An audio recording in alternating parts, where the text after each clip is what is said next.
जब हम ज्योतिष के विद्यार्थी के रूप में इस विषय को समझने का प्रयास करते हैं, तो हमारे भीतर एक स्वाभाविक जिज्ञासा जन्म लेती है। क्या ये सब केवल संयोग है? क्या ये मात्र भाग्य का खेल है कि करोड़ों में से केवल कुछ ही लोग उस ऊंचाई तक पहुंच पाते हैं जहां वे देश का प्रतिनिधित्व करते हैं? या फिर इसके पीछे कोई ऐसा सूक्ष्म सिद्धांत कार्य कर रहा है जिसे हम अभी पूरी तरह समझ नहीं पाए हैं? यही प्रश्न हमें भीतर से झकझोरता है और खोज की ओर प्रेरित करता है, क्योंकि जब हम देखते हैं कि समान सपने देखने वाले लाखों लोगों में से केवल कुछ ही अपने लक्ष्य तक पहुंचते हैं, तो मन ये मानने को तैयार नहीं होता कि ये सब केवल संयोग है। कहीं ना कहीं कोई गहराई में छिपा हुआ नियम, कोई अदृश्य व्यवस्था अवश्य काम कर रही है, जो तय करती है कि कौन आगे बढ़ेगा और कौन पीछे छूट जाएगा। इसी खोज की भावना के साथ मैं भी ये प्रयास कर रहा हूँ कि इन चार्ट्स के माध्यम से उस अनदेखे सिद्धांत को समझ सकूं। ये एक विनम्र प्रयास है, ना तो कोई अंतिम निष्कर्ष, ना ही कोई दावा कि हर बात को एक ही दिशा में समझा जा सकता है, क्योंकि हम सब जानते हैं कि ज्योतिष एक ऐसा विषय है जहाँ हर कुंडली अपने आप में एक अलग कहानी होती है और हर कहानी की व्याख्या भी अलग दृष्टिकोण मांगती है। मुझे अक्सर अपने स्कूल के दिनों की एक बात याद आती है। परीक्षा में ड्राइंग के शिक्षक सभी छात्रों को एक ही विषय देते थे, एक दृश्य बनाइए। विषय सबके लिए समान होता था, लेकिन हर छात्र अपनी क्षमता, अपने अनुभव और अपनी कल्पना के अनुसार उस दृश्य को कागज पर उतारता था। कोई बहुत सुंदर चित्र बनाता था जिसे देखकर लगता था कि उसे सर्वोच्च अंक मिलेंगे, लेकिन परिणाम कुछ और ही होता था। और कभी-कभी एक साधारण सा चित्र भी अपेक्षा से अधिक अंक ले आता था। ठीक उसी प्रकार जब हम कुंडलियों का अध्ययन करते हैं, तो विषय भले ही एक हो, जीवन की घटनाएं, सफलता, असफलता, लेकिन उनकी अभिव्यक्ति और परिणाम अलग अलग होते हैं। हम कुछ सिद्धांतों को पहचान पाते हैं, कुछ को नोट कर लेते हैं और बहुत कुछ हमारी समझ से परे भी रह जाता है। ये अधूरापन, ये छूट जाना इस अध्ययन का स्वाभाविक हिस्सा है। इसलिए ये प्रयास किसी निष्कर्ष पर पहुंचने का नहीं, बल्कि उस रहस्य को थोड़ा और करीब से देखने का है। शायद हम कुछ धागे पकड़ पाएं, कुछ संकेत समझ सकें और उस अदृश्य व्यवस्था की झलक पा सकें जो जीवन के इस विराट खेल को संचालित कर रही है। और शायद इसी खोज में हमें ये भी समझ आए कि सफलता केवल परिणाम नहीं, बल्कि एक प्रक्रिया है, एक ऐसी प्रक्रिया जिसे हर व्यक्ति अपने अपने तरीके से जीता है।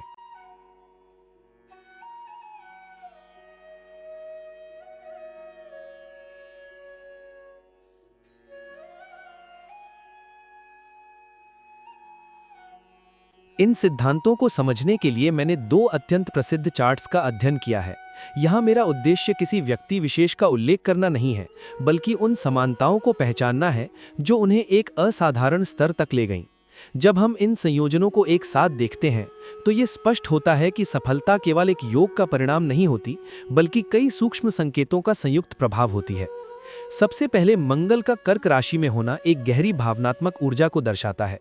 सामान्यतः मंगल यहाँ नीच का माना जाता है, परंतु खेलों के संदर्भ में ये एक अलग प्रकार की आंतरिक आग देता है, एक ऐसा जुनून जो भीतर से संचालित होता है। जब यही मंगल षष्ठ भाव को दृष्टि करता है, तो ये व्यक्ति को निरंतर संघर्ष करने की क्षमता देता है। हार मानना इनके स्वभाव में नहीं होता, और यही गुण खेल के क्षेत्र में अत्यंत महत्वपूर्ण है। शनि का सप्तम भाव पर दृष्टि डालना अनुशासन, धैर्य और दीर्घकालिक प्रतिबद्धता को दर्शाता है। खेल केवल प्रतिभा से नहीं, बल्कि वर्षों की मेहनत और मानसिक स्थिरता से जीता जाता है। शनि की ये दृष्टि व्यक्ति को स्थायित्व देती है। वो जल्दी टूटता नहीं है, बल्कि समय के साथ और मजबूत होता जाता है। बुध और केतु का संयोग एक अत्यंत रोचक संयोजन है। ये सामान्य सोच से हटकर सोचने की क्षमता देता है, एक प्रकार की अनकन्वेंशनल इंटेलिजेंस। खेल के मैदान में ये अचानक निर्णय लेने, अनोखी तकनीक अपनाने और परिस्थितियों को अलग दृष्टिकोण से देखने की क्षमता प्रदान करता है। ये संयोजन व्यक्ति को भीड़ से अलग खड़ा करता है। अब यदि हम लग्नेश का अष्टमेश से संबंध देखें, तो ये जीवन में अचानक परिवर्तन और गहराई से जुड़ी घटनाओं को दर्शाता है। ऐसे व्यक्ति सामान्य रास्ते से नहीं चलते, उनका जीवन उतार चढ़ाव भरा होता है, लेकिन यही अनुभव उन्हें असाधारण बनाते हैं।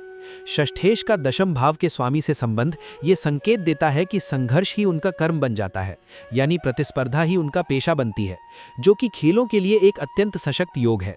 इसी प्रकार षष्ठेश का एकादश भाव से संबंध उपलब्धियों और बड़े परिणामों की ओर संकेत करता है। संघर्ष अंततः सफलता में परिवर्तित होता है। षष्ठेश का द्वादश भाव से संबंध ये दर्शाता है कि व्यक्ति अपने प्रयासों में बहुत कुछ त्याग करता है, व्यक्तिगत जीवन, आराम और कभी-कभी मानसिक शांति भी। यही बलिदान उसे भीड़ से अलग करता है। दशमेश का द्वादश भाव से संबंध एक और गहरा संकेत है। ये विदेश, बड़े मंच और कभी-कभी अकेलेपन में किए गए संघर्ष को दर्शाता है। ये वो स्थिति है जहां व्यक्ति को अपने कर्म के लिए बहुत कुछ छोड़ना पड़ता है। अंत में शनि का पृथ्वी तत्व में होना एक स्थिरता, व्यवहारिकता और जमीनी दृष्टिकोण देता है। ये व्यक्ति को हवा में नहीं उड़ने देता, बल्कि उसे लगातार मेहनत करते रहने के लिए प्रेरित करता है। जब इन सभी सिद्धांतों को एक साथ देखा जाता है तो एक स्पष्ट चित्र उभरता है। ये केवल प्रतिभा की कहानी नहीं है, बल्कि संघर्ष, अनुशासन, त्याग और मानसिक दृढ़ता का संगम है। यही वे अदृश्य सूत्र हैं जो कुछ लोगों को भीड़ से अलग करके उस ऊंचाई तक ले जाते हैं जहां पहुंचना सच में दुर्लभतम होता है। और शायद यही वो बिंदु है जहां ज्योतिष हमें केवल घटनाएं नहीं, बल्कि उनके पीछे छिपे कारणों की झलक दिखाने का प्रयास करता है।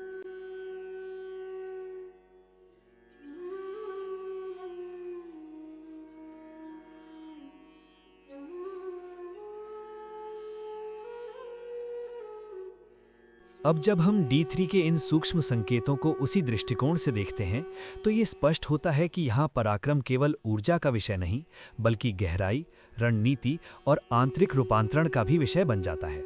सबसे पहले मंगल का वृश्चिक राशि में होना इस चार्ट की धुरी है। ये मंगल केवल शक्तिशाली ही नहीं, बल्कि अत्यंत गूढ़ पर नियंत्रण युक्त ऊर्जा का प्रतिनिधित्व करता है। ये व्यक्ति को सतही नहीं रहने देता, वो हर परिस्थिति की गहराई में जाकर उसे समझता है और फिर प्रतिक्रिया देता है। यही कारण है कि ऐसे व्यक्ति दबाव में टूटते नहीं, बल्कि और अधिक केंद्रित हो जाते हैं। जब यही मंगल दशम भाव को दृष्टि करता है या उससे जुड़ता है तो पराक्रम सीधे कर्म क्षेत्र में प्रवाहित होता है। इसका अर्थ है कि व्यक्ति की पहचान उसके साहसिक निर्णयों और निर्णायक क्षणों में किए गए प्रदर्शन से बनती है।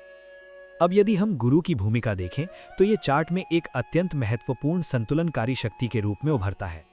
चंद्रमा से 8वें भाव पर गुरु की दृष्टि ये दर्शाती है कि व्यक्ति के भीतर जो भी मानसिक उतार चढ़ाव, भय या अनिश्चितताएं हैं, उन पर एक उच्च बुद्धि और समझ का नियंत्रण है। ये व्यक्ति को संकट की घड़ी में भी मानसिक रूप से स्थिर रहने की क्षमता देता है। वो परिस्थितियों के दबाव में बहता नहीं, बल्कि उन्हें समझकर उनके ऊपर उठता है। मंगल से 6ठे भाव पर गुरु की दृष्टि एक और महत्वपूर्ण संकेत देती है। 6ठा भाव संघर्ष, प्रतिस्पर्धा और चुनौतियों का है। यहाँ गुरु का प्रभाव ये सुनिश्चित करता है कि व्यक्ति अपने शत्रुओं या प्रतिस्पर्धियों से केवल शक्ति से नहीं, बल्कि रणनीति और धैर्य से जीतता है। ये स्मार्ट फाइटर का योग है, जहाँ हर कदम सोच समझकर उठाया जाता है। इसी प्रकार शनि से 6ठे भाव पर मंगल और गुरु दोनों की दृष्टि ये दर्शाती है कि अनुशासन यानी सैटर्न के क्षेत्र में भी ऊर्जा यानी मार्स और बुद्धिमत्ता यानी जुपिटर का समन्वय है। ये व्यक्ति को लंबे समय तक संघर्ष करने की क्षमता देता है। वो थकता नहीं और ना ही दिशा खोता है। ये संयोजन विशेष रूप से उन क्षेत्रों में सफलता देता है जहां निरंतर प्रयास और धैर्य की आवश्यकता होती है। राहु से 4थे भाव और केतु से दशम भाव पर गुरु की दृष्टि ये संकेत देती है कि चाहे भ्रम हो यानी राहु या वैराग्य यानी केतु, दोनों ही स्थितियों में गुरु एक मार्गदर्शक के रूप में कार्य करता है। ये व्यक्ति को आंतरिक स्थिरता यानी 4th हाउस और बाहरी उपलब्धियों यानी 10th हाउस दोनों में संतुलन बनाए रखने में सहायता करता है। इसका अर्थ है कि व्यक्ति केवल बाहरी सफलता के पीछे नहीं भागता, बल्कि उसके भीतर भी एक स्पष्टता और संतुलन बना रहता है। जब इन सभी संकेतों को एक साथ जोड़ा जाता है तो ये D3 चार्ट एक अत्यंत परिपक्व और संतुलित पराक्रम की तस्वीर प्रस्तुत करता है। यहाँ मंगल की तीव्रता है, लेकिन वो अनियंत्रित नहीं है। गुरु की बुद्धिमत्ता है जो हर दिशा को मार्ग देती है, और शनि का अनुशासन है जो इस पूरी ऊर्जा को स्थायित्व प्रदान करता है। अंततः ये संयोजन हमें ये समझाता है कि वास्तविक शक्ति केवल आक्रामकता में नहीं, बल्कि उस आक्रामकता को सही दिशा में उपयोग करने की क्षमता में है। यही वो अंतर है जो एक साधारण प्रयास और असाधारण उपलब्धि के बीच की दूरी को निर्धारित करता है।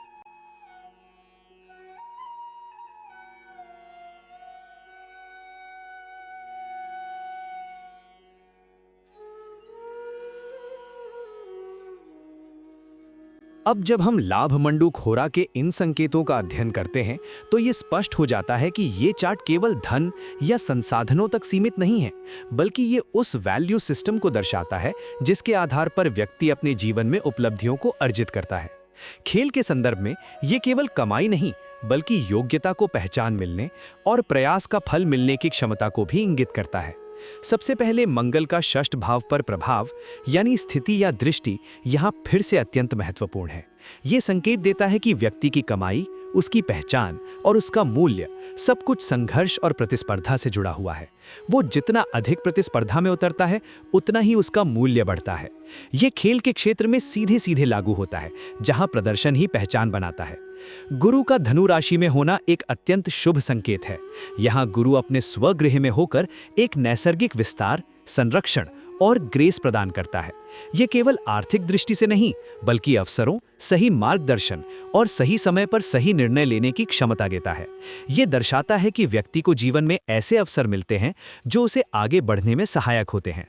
शनि का द्वितीय भाव पर दृष्टि डालना एक गहरी सच्चाई को उजागर करता है।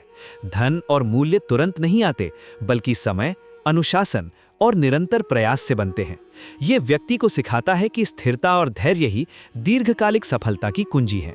अब यदि हम संबंधों को देखें, जैसे सप्तमेश का पंचमेश से संबंध, ये दर्शाता है कि प्रतिभा को मंच मिलता है, यानी जो योग्यता भीतर है उसे बाहर अभिव्यक्त होने का अवसर मिलता है।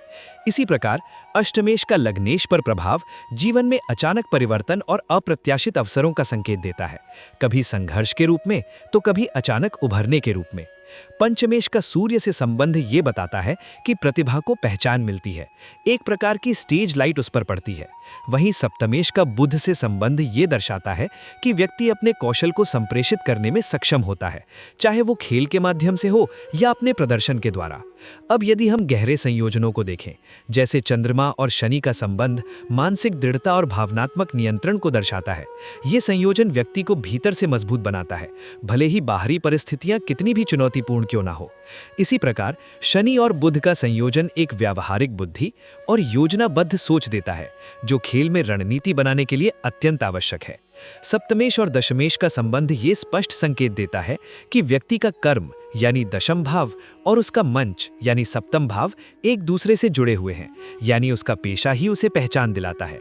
अब जो सूक्ष्म दृष्टियां दी गई हैं, जैसे मंगल से द्वादश भाव पर गुरु की दृष्टि, या बुध से चतुर्थ भाव पर गुरु का प्रभाव, या शनि से षष्ठ भाव पर गुरु की दृष्टि, ये सभी एक ही बात को दोहराते हैं कि जहां जहां संघर्ष, प्रयास या आंतरिक अस्थिरता है, वहां गुरु का संरक्षण और मार्गदर्शन मौजूद है।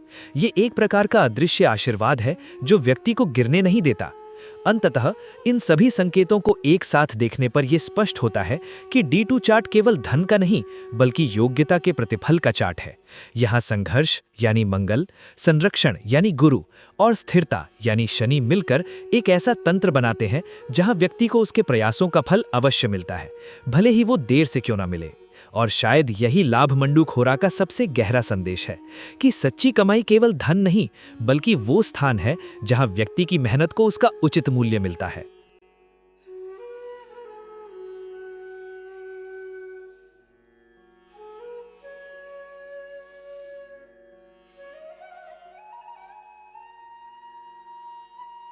अब जब हम नवमास चार्ट के इन संकेतों का अध्ययन करते हैं, तो ये हमें उस आंतरिक परिपक्वता और भाग्य के परिष्कृत स्वरूप की ओर ले जाता है जो किसी भी व्यक्ति को उसकी अंतिम दिशा प्रदान करता है।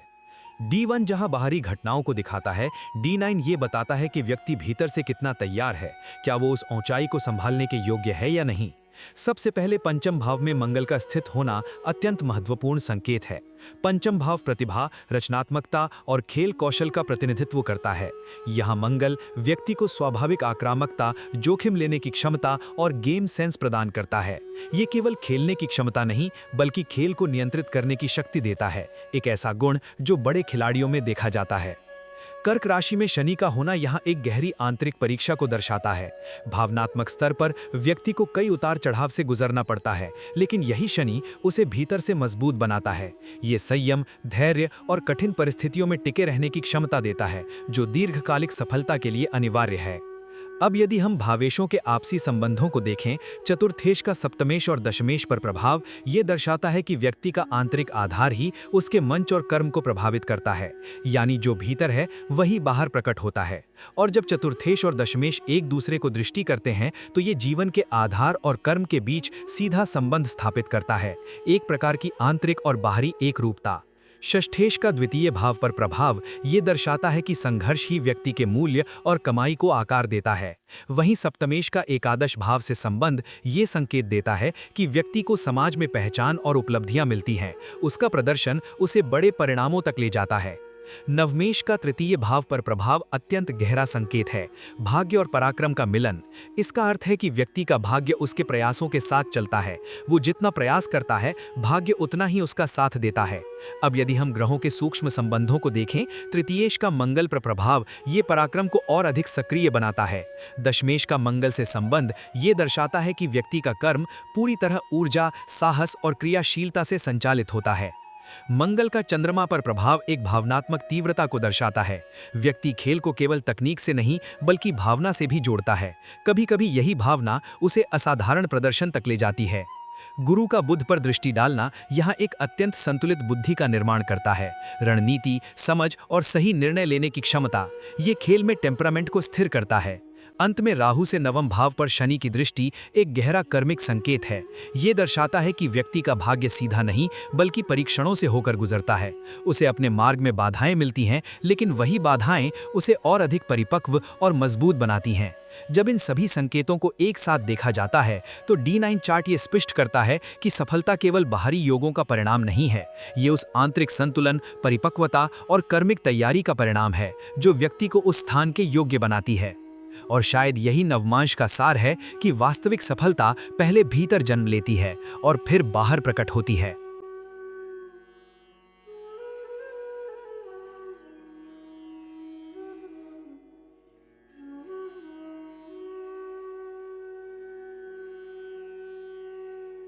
D10 सबसे पहले मंगल का प्रभाव बहुत महत्वपूर्ण है, क्योंकि मंगल खेल, ऊर्जा, साहस और आक्रामकता का कारक ग्रह है।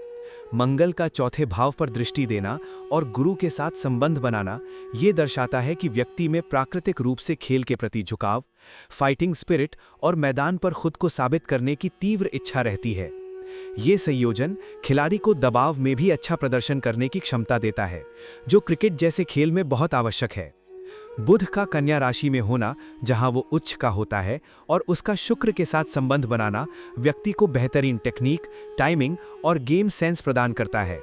क्रिकेट में केवल ताकत ही नहीं बल्कि शॉट चयन, गेंद की समझ और रणनीति भी उतनी ही जरूरी है, जो बुध के मजबूत होने से मिलती है। शुक्र के साथ इसका संबंध खेल में आकर्षण, संतुलन और स्टाइल भी देता है, जिससे खिलाड़ी का प्रदर्शन निखरता है। गुरु और शनि का लग्न पर दृष्टि देना व्यक्ति को अनुशासन, धैर्य और दीर्घकालिक स्थिरता प्रदान करता है। शनि की दृष्टि मेहनत, नियमित अभ्यास और संघर्ष को दर्शाती है, जबकि गुरु का प्रभाव सही मार्गदर्शन और अवसर दिलाने में मदद करता है।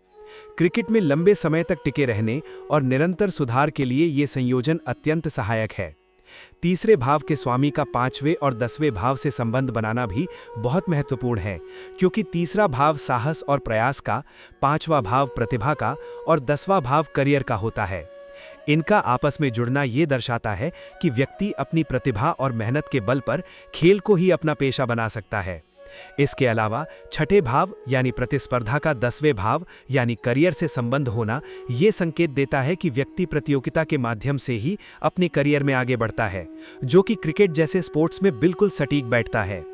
11वें भाव के स्वामी का दूसरे भाव से संबंध आय और कमाई के अवसरों को बढ़ाता है, जिससे खेल के माध्यम से आर्थिक लाभ भी संभव है।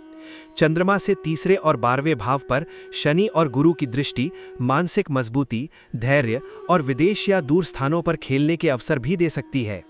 अंत में यदि केवल पाप ग्रह यानी मंगल, शनि आदि केंद्र में हो तो ये व्यक्ति को अत्यधिक संघर्षशील, मेहनती और प्रतिस्पर्धी बनाता है। ऐसे लोग आराम से नहीं बल्कि कठिन परिस्थितियों में बेहतर प्रदर्शन करते हैं, जो कि एक सफल क्रिकेटर बनने के लिए बहुत आवश्यक गुण है। कुल मिलाकर ये योग दर्शाते हैं कि व्यक्ति में खेल के प्रति झुकाव, तकनीकी कौशल, मानसिक दृढ़ता और प्रतिस्पर्धात्मक भावना ऑल मिलकर उसे क्रिकेट जैसे प्रोफेशन में सफल बना सकते हैं, बशर्ते सही समय पर सही अवसर और निरंतर अभ्यास मिलता रहे।